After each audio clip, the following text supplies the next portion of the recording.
Hey guys, how's it going? And welcome back. So today is the Focusrite Scarlett 2-in, 4-out.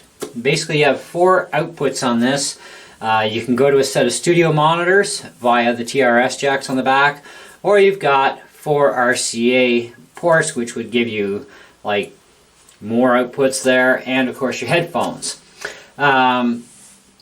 With the studio monitors, you can control the playback and everything through these 2 controls. So you set your playback and then you set your monitor level where you need it to hear back what you recorded, which is great if you do music like I do, where I've actually got my mixing board plugged in direct into the box through both ports, so this way I get stereo.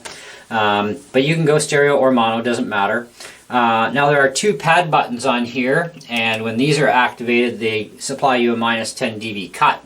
In case you're pushing too much signal through. You have line or instrument, so you can put a guitar on one side, mic on the other, or a guitar and a bass guitar in, one in each port, whatever you want to do. Now your gain controls are also independent for each one, and they'll go one color for normal level. If you're peaking or clipping your input, then they go red. So you can set your gains accordingly to where you need them. And I've got mine set at 9 o'clock. Seems to be the best settings for that. You also have phantom power for phantom powered mics, which is just a matter of pushing the button and away you go. So there's a lot of features within this thing. The best thing about this thing is, for a Mac user, no drivers are required. Okay, for PC users there is a download driver. You'll have to install a driver into your PC, but for us Mac users, no drivers are required. Just automatically finds it, boom, and away you go, which is great. Now, a lot of you may remember I had a UR22MK2 Steinberg interface, and it was a great interface. I really loved it. Worked perfect. 24-bit, the whole 9, same as this, 24-bit. Although this one does seem to sound a little bit touch better than the Steinberg, but you know, it's kind of a hard thing to really judge in that sense. But I think it does actually sound a little bit better, and it has, you know, just as many features for the most part. It actually has a few more features that I didn't have on the other one, which is fine. Now, why did I upgrade? Well, I upgraded my operating system to Catalina on my iMac, and it took my Steinberg box offline, and I was not impressed, to say the least. I was not looking forward to going out and spending $300 on a new interface. So it's kind of like, So Steinberg on their website does say, you know, don't upgrade to Catalina yet. We are still working on the drivers for the Mac side, and yeah, it's like, well, that kind of sucks. So we have no idea when they're going to be releasing the new compatible driver for Catalina. So if you're running Mojave or previous to that, you're fine. But if you did upgrade to Catalina and you didn't pay attention to any warnings or didn't see them in time, and you wonder why your box is now offline, that would be why for the Steinberg users. I don't know what other boxes have been affected, but I do know for sure that the Focusrite boxes, there's no effect for us Mac users. Like I said, there's no driver to worry about installing. Your Mac will automatically find it, even through Catalina, and away you go, you're in business. So I had borrowed this initially today from Long McQuaid, and brought it home on their loaner program, so I got like 3 days to evaluate it. I didn't even need that. I just needed like a half an hour once I plugged it in, checked everything over, did some testing. All my software is working just great with it. I have zero hassles at all. So I took in and traded in my Steinberg box, because there is nothing wrong with it. It will still work perfect, just not right now with Catalina. And so that was good, because it saved me a bit of money on the box. While I was at it, I also picked up a set of Yorkville YSM5 studio monitors, which I'll show you in another video. And I'll give you some playthrough and you can listen to them, whatever. But if you're thinking about upgrading to Catalina, check on your USB interface first to make sure that they have the drivers already up to date. Otherwise, don't upgrade yet, especially if they do have a warning on their website saying, you know, we're not quite ready for the driver yet, blah, blah, blah. And the funny thing is, you know, is Catalina has been out in beta for quite a while. This has been an opportunity for Steinberg to have gotten that driver ready by now, but apparently they didn't.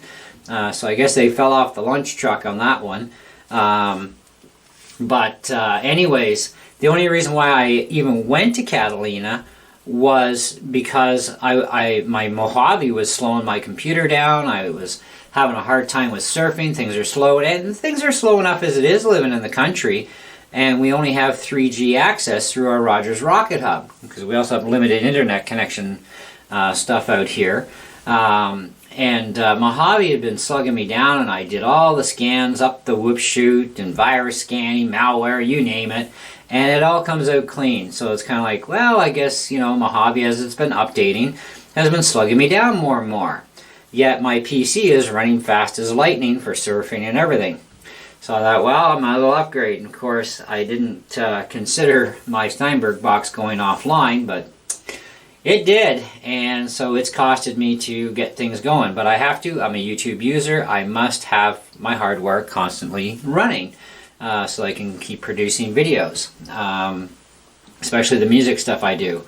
But anyhow, so it was definitely worthwhile going to the Focusrite box. Like I said, I got the 2 and 4. They have other models. They even have a 4-ported one, single-ported one. So whatever, yeah, I mean, they're going to be able to suit your budget requirements. But this was $300 Canadian, basically. It's about, I think it was like $289 or something like that. You know, and to me that was reasonable, you know. And away we go, and I'm back in business. So just a word to the wise, check about your box if it's going to be compatible right now with Catalina. If you're a Mac user, Windows users, you shouldn't have any problems because you're on Windows. But the Mac people, yep, we've got to pay attention about our interface boxes. So whether you're running Focusrite or Steinberg or some other brand, check before you upgrade to Catalina. And if you did already upgrade to Catalina and you did get thrown offline, if you can wait patiently for the driver update from that company, fine. If not, then do yourself a favor and go buy yourself a Focusrite box like the 2 and 4, for example, or one of their other ones, whatever requirements you have. And like I said, because I hook my mixing board direct into this box and into my computer, I needed one with no more than 2 ports. I didn't need 4 inputs. I only needed 2. Now the box is powered just by your USB port, which is great. The other nice thing too is, of course, you can run your system settings as in and out at the same time without any hassle, which gave me another benefit too. I had been using a Predator sound system on my Mac for the last couple of years, and it's a beautiful system, sounds great, very obnoxious. It can rattle the walls pretty good. With this and the studio monitors hooked into the back of this, as soon as I switched it for having my sound output through this thing and my input at the same time, I can just use my studio monitors now on my Mac for my video games, for watching YouTube videos, listening to that stuff, my music, whatever. So I no longer require my Predator sound system, which is also another big, huge bonus there.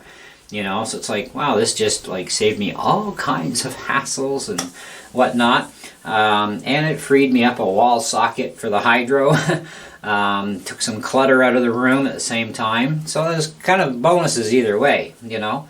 I would rate this box at an easy 4 3/4 out of 5. And I mean, I never do anything 5 out of 5, but I really think it does deserve the 4 3/4 out of 5, only because you know, it has a lot of features to it, which is nice. It does have a slightly better sound reproduction than the Steinberg. Okay, I can't even remember what I paid for it. If you go on my channel, look for the Steinberg unboxing video, or look up Steinberg UR22 MK2 on my channel, you'll find out what I paid for that originally.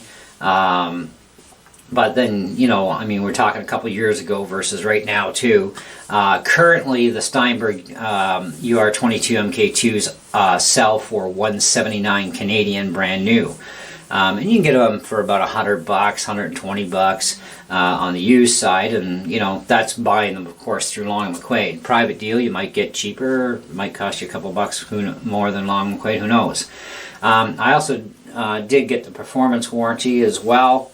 So as long as I renew that every year on it and my speakers, then I'm good to rock and roll. I'll never have to worry about anything. Anyways, do check out the Focusrite.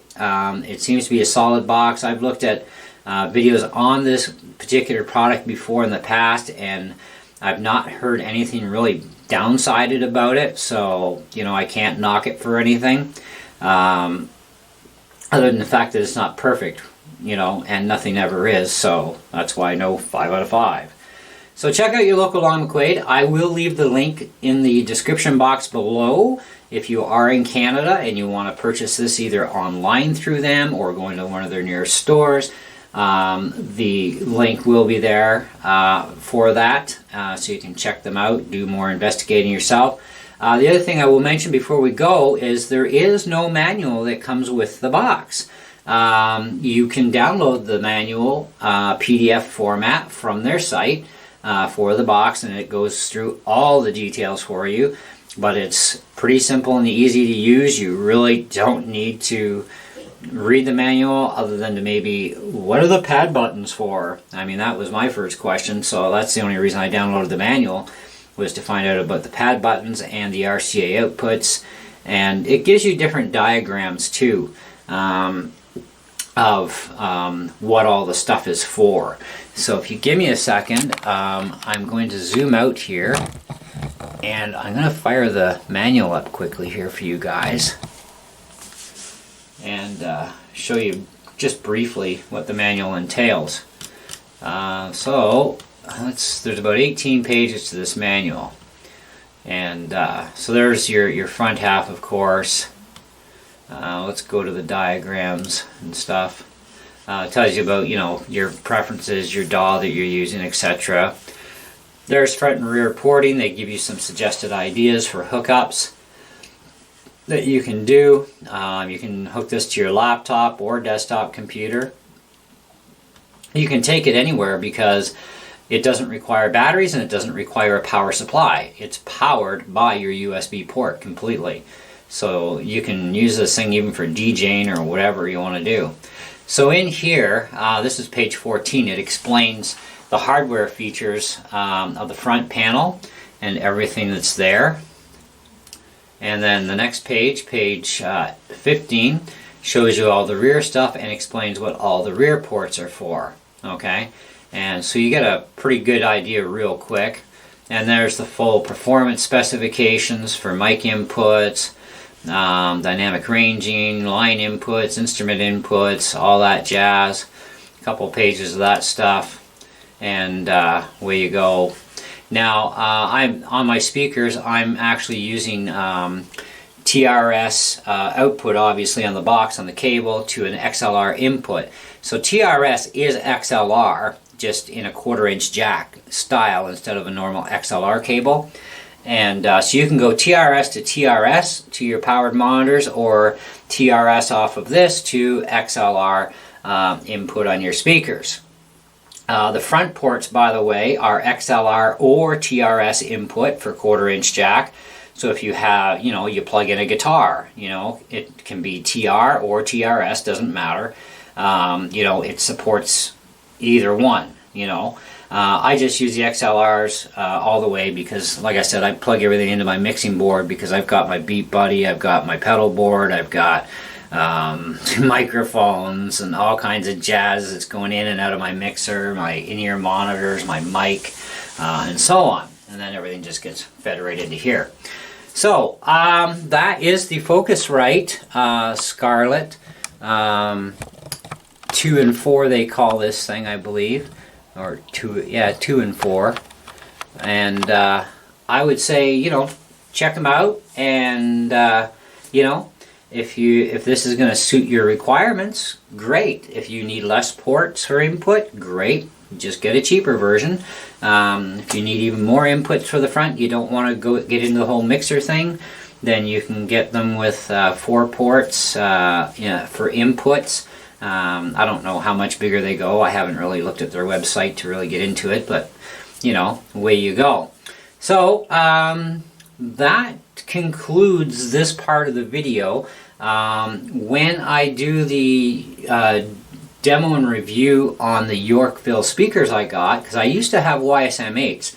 I've now gone to the 5s because I don't require all that obnoxious wattage anymore. Then we'll go through a little bit on this thing and run some files through and that sort of dealy. You're also going to see some videos coming up in the next few days as well, where I'll have used this to create those videos with, so you can, you know, basically see what's going on, I guess. But we'll get more in depth when we do the Yorkville demo and review on those speakers. But so far, I got to tell you, the little 5-inch speakers, I didn't think they'd perform as well as they do, and they really are nice speakers. Very, very nice. But anyway, that's it. So thanks for watching, and we shall catch you guys on the next one. See ya!